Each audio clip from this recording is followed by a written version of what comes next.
Welcome back.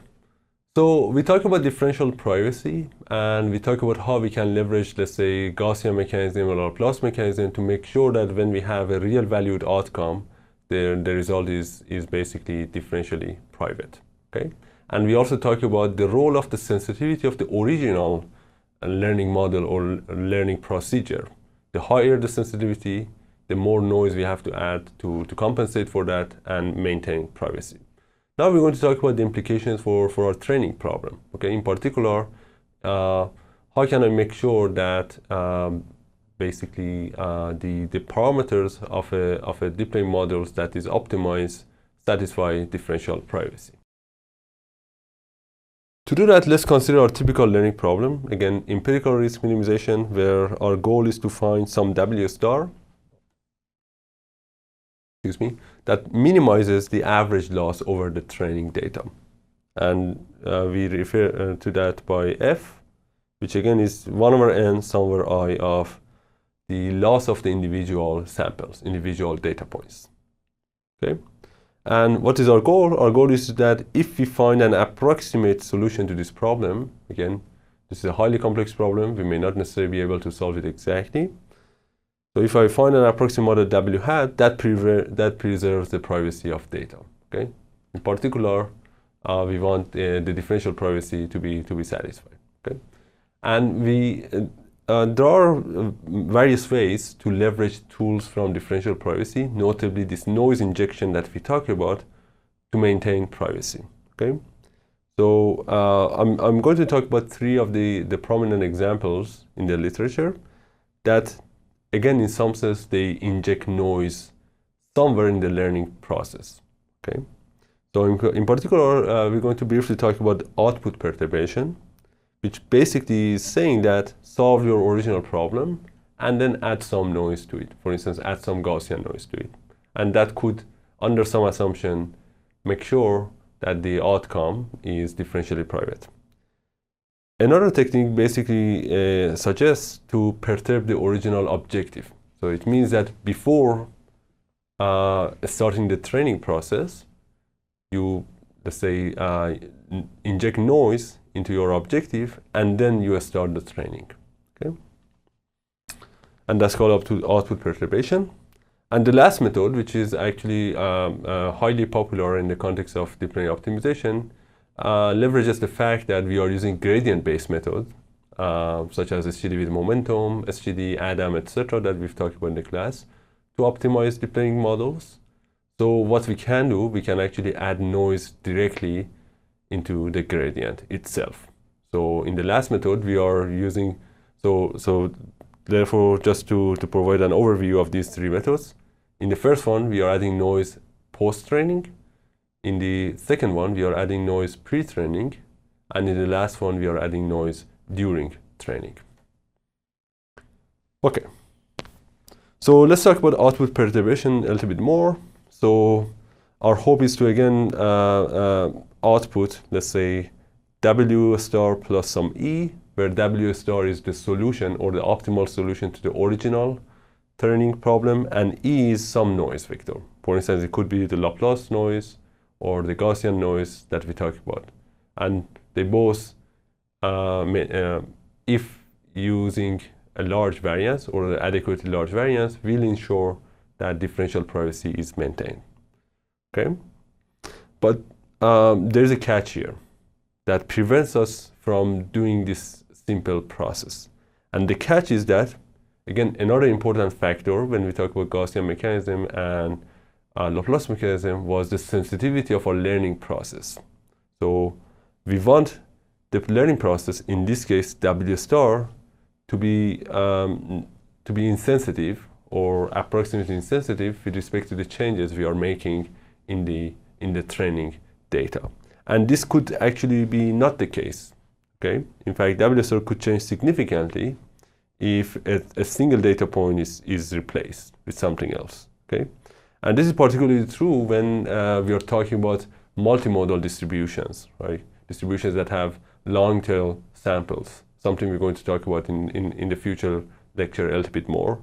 Or scenarios where the loss, again, landscape is highly complex due to the fact that we are using complex deep learning architectures.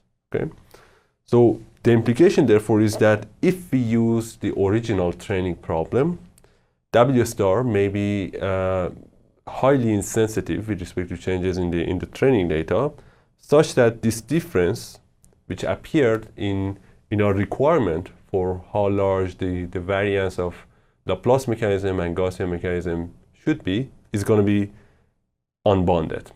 So that means that there is no way to satisfy differential privacy at all. Okay? So what therefore we need to do is to sort of modify our objective or our training problem slightly.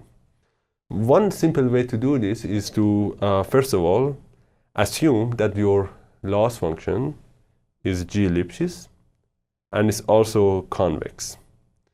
Then what you can do, you can consider the L2 regularized problem, where you take the original average loss, you add some L2 regularization to it, something we talked about before in our lecture on regularization, where we talk about the connection to, again, noise injection. We talk about the connection to earlier stopping, and also we mentioned the benefit of incorporating L2 regularization in terms of improving optimization. Okay, so here is another useful sort of appearance of the L2 regularization, namely helping us to maintain differential privacy of our learning procedure. Okay, so what we do, we form this L2 regularized problem, and the result is actually going to be the following, that because I'm assuming that f is convex, when I add something very nice to it, like this L2 regularization, the result is going to be a strongly convex function. Okay? In particular, it's going to be lambda strongly convex. And the strongly convex functions are nice because particularly when they are coupled with G Lipschitzness, they're going to provide a bond on basically the sensitivity of the optimal solution. Okay? So in particular, what we can show is that this notion of sensitivity that is again required to set the standard deviation of our Gaussian mechanism, for instance, is going to be bounded by some factor 2 times G divided by lambda and divided by n. So what is it saying? It's saying that if your original function is G Lipschitz, you have a quantifiable way of talking about the sensitivity of the learning objective. Okay? So the higher the Lipschitzness constant, the more sensitivity, therefore, the more sensitive W star is going to be when you make a slight change in the training data.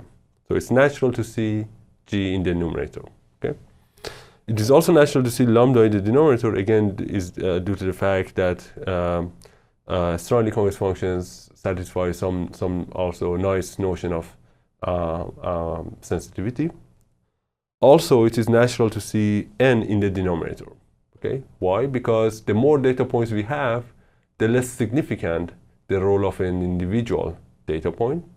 So when I make a slight change, in particular when I change d to d prime by changing one of the data points, the less sensitive the result is going to be.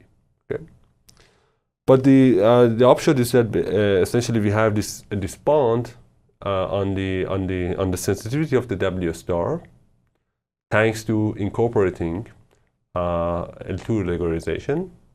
So therefore, we can leverage something like Gaussian mechanism by setting the variance to be proportional to, or the standard deviation to be proportional to this quantity to satisfy differential privacy.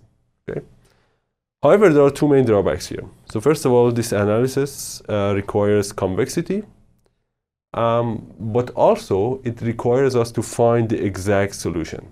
So this process is saying that find the exact solution first, and then once you incorporate noise, you're going to satisfy differential privacy. And these assumptions could be something that are not necessarily satisfied in the context of deep learning. All right.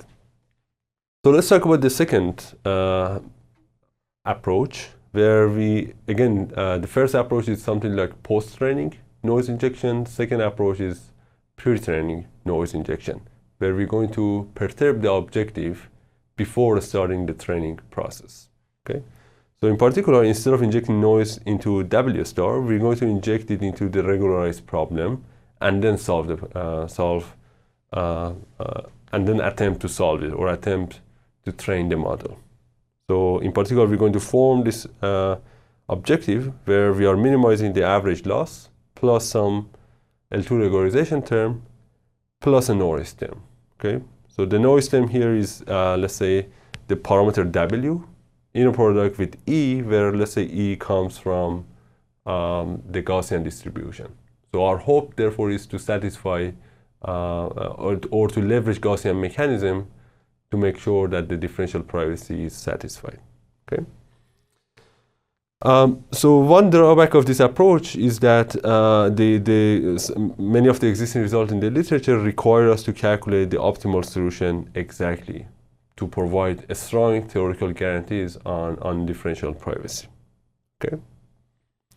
Now let's also talk about the case where again we use gradient-based methods to train our model.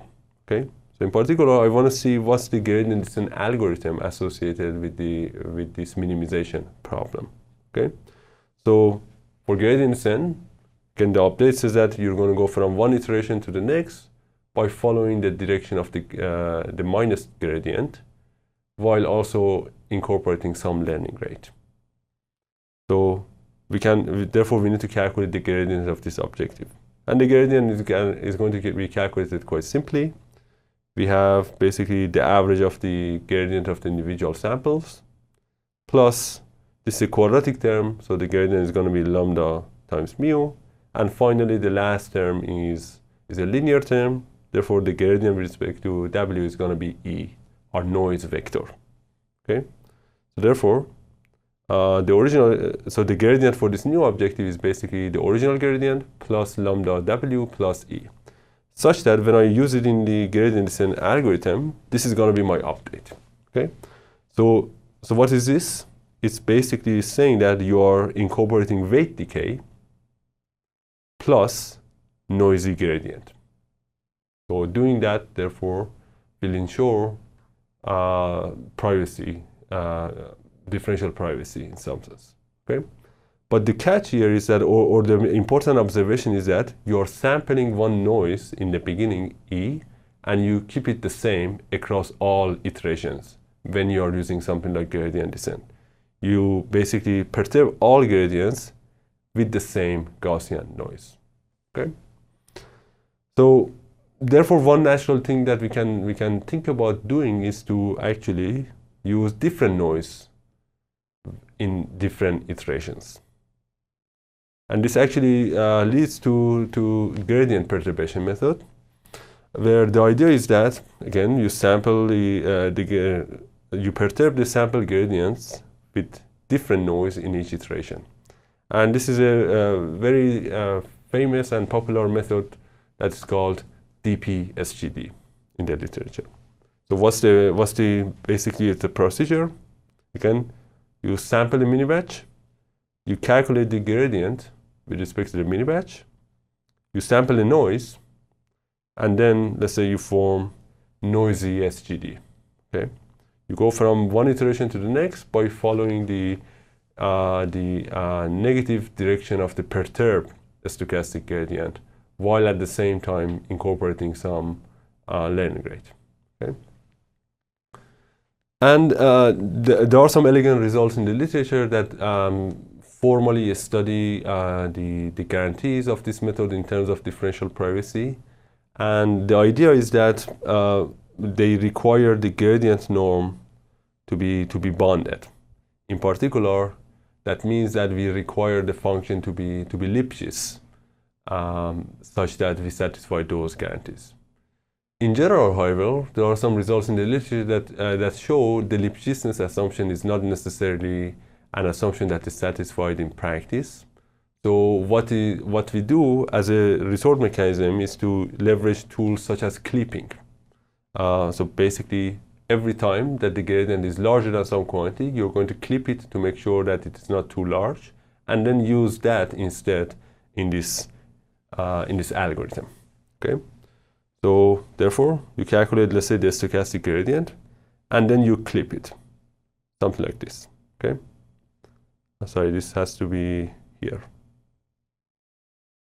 So this basically ensures that the norm of the gradient is at most some c. Okay.